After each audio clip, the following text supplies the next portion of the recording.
Hello, I'm back for my third 10 minutes. Like I said, the three scene is stuck with me all through my life. Um, you know, I lost three sons. I have three daughters. The three always seem to stick with me.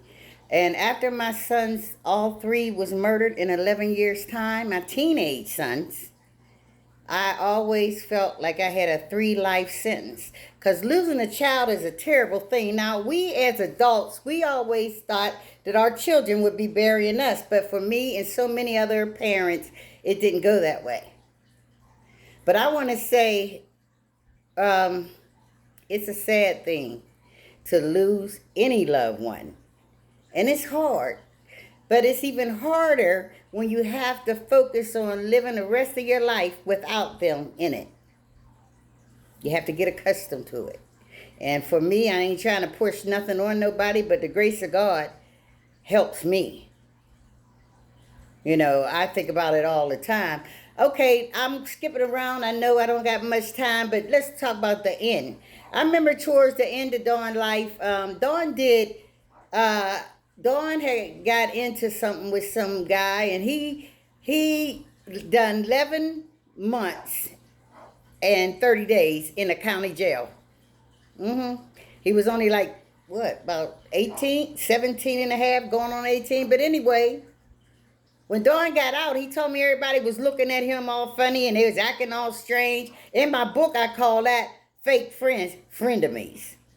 And I used to tell Dawn, well, if they acting all funny, why you be around them? Because they was trying to say, oh, he snitched. That's how he got out. No. Dawn got out because he did his time and the case ended up falling. Okay. Now, uh, going back to the last day, I know when Dawn got shot with those 3 guns, he was with everybody he was with. He knew they walked a half a block with Dawn in the alleyway, and they ambushed him. One was talking to him while the other one getting the gun out to shoot him. One on the shoulder. Then he went down, like halfway down. From what I understand, somebody in that crowd told me details, and they said that Dawn kind of bent down like that, and they said they said, oh, he ain't fall. So they start scattering. And then the other one, he hurried up and shot Dawn in the back and he ran. And then Dawn still tried to make it out of there. And he crossed over into the next alley and he fell on his back. And then the other one stood up over my son and shot him. And I know Dawn, they said that he always said after he went to jail for something else, for killing somebody else, he seen Dawn eyes. Well, Dawn got them deep eyes, He always had that eye look.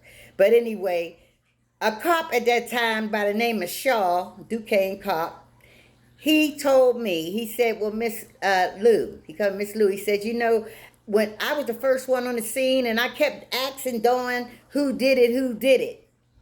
And said, Dawn looked at him in the face and said, I don't know. That's my first strong point. So my point, I say all that to say this, those who out there was tarnishing my son's name with their lie that spread like a deadly disease, uh,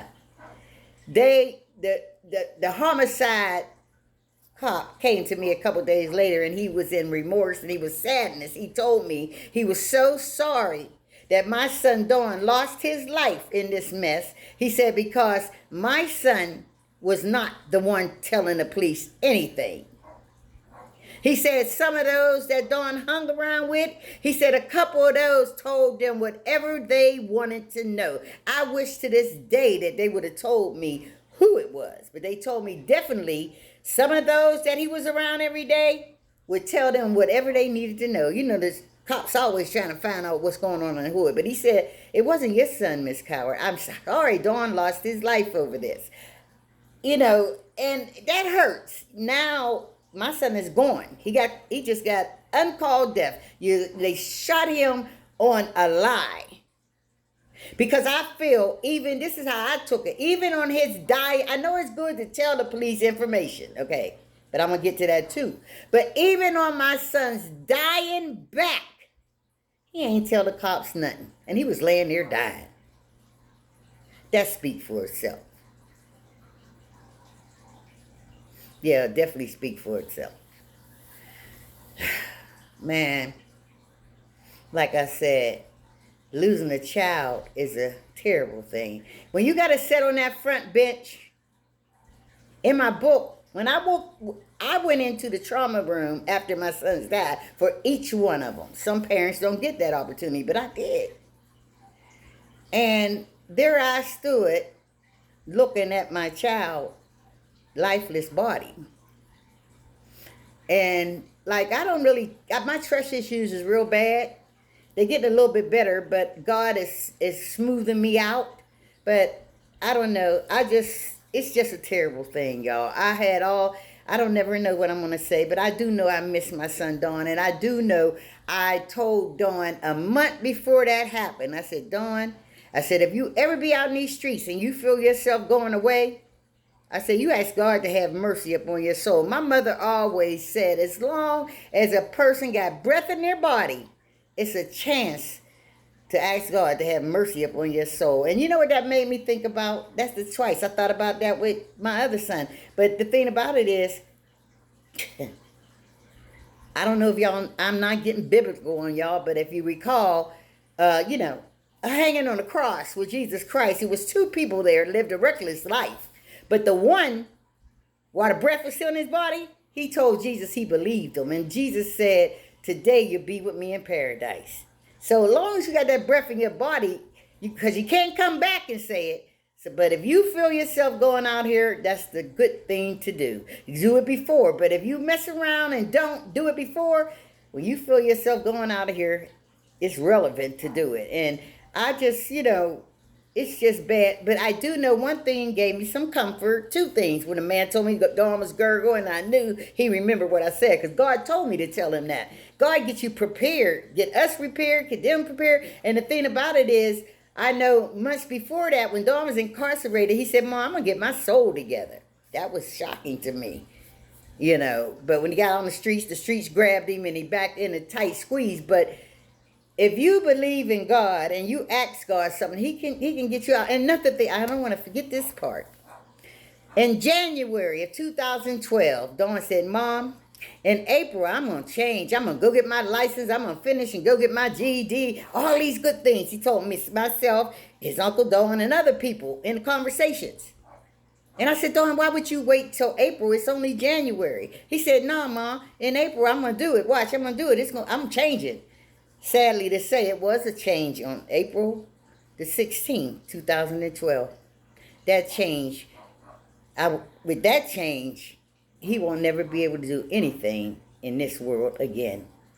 But I also want to share how, with losing 3 sons, people say, how you do it? I can't take the credit, because I know it have to be God carrying me. And it's like all these little things what people don't look at. It's like my son James was murdered on December the 5th. December the 11th, 2005.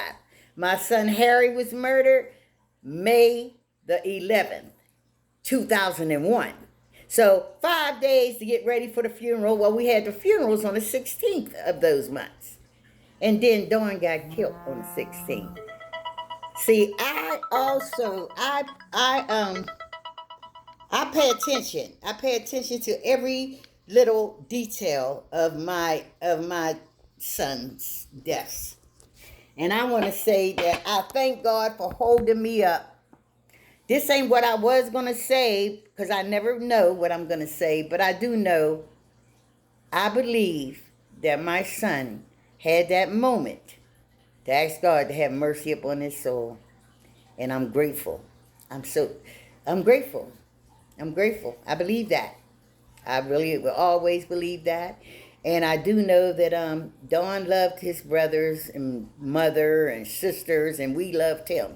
And far as the memory, I will always keep the memory alive. And I want to tell you all, mothers or fathers out there, if you lost your child, your mother, your brother, whoever, keep the memory alive. They don't have to die. And I'll be sure to tell you, until my last breath, I'll be talking about my sons. Because I don't regret not 1 minute with them. Harry was 18, James was 17, and Dawn was 19.